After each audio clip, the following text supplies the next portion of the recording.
This is Grade 7's Ancient Civilization Museum. You are about to enter the room of ancient Egypt. We are mainly going to tell you about the ancient Egyptian written language. The ancient Egyptian written language was called hieroglyphics. There are many methods to write this 4,000-year-old language. This language was all pictures, and it didn't have any letters or words like English, for example. I hope that you enjoy our museum.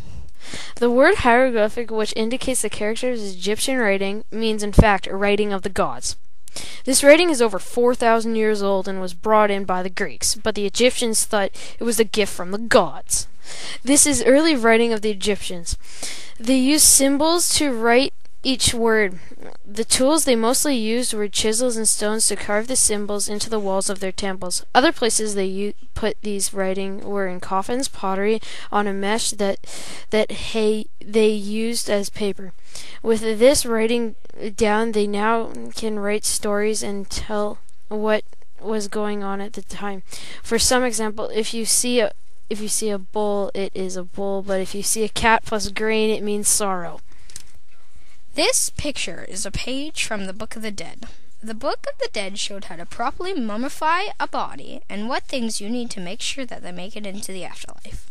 An example of this is that you have to weigh a pharaoh or somebody else's heart against the feather of truth. If their heart is lighter than the feather, they are allowed to pass through to the afterlife. There is lots of Egyptian writing in this book, and there is also lots of pictures. Mostly in ancient Egyptian writing is all pictures, and they all mean a different word. I think that it would be easier to learn that than it would be to learn English for foreigners. This papyrus shows spell 110, which is an offering to the Field of Rushes.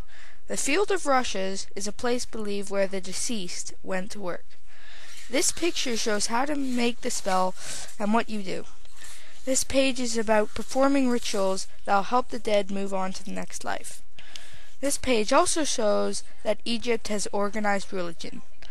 I think this artifact should be in the museum because it is a great example of Egypt, not only written language, but it also has books. This is important to a civilization because they will be able to record history and have laws, agreements, and contracts. Being able to write language is a very important step for Egypt. It helped them become a civilization. Thank you for coming to our museum. We hope that you learned a little something new about one of the oldest languages in the world.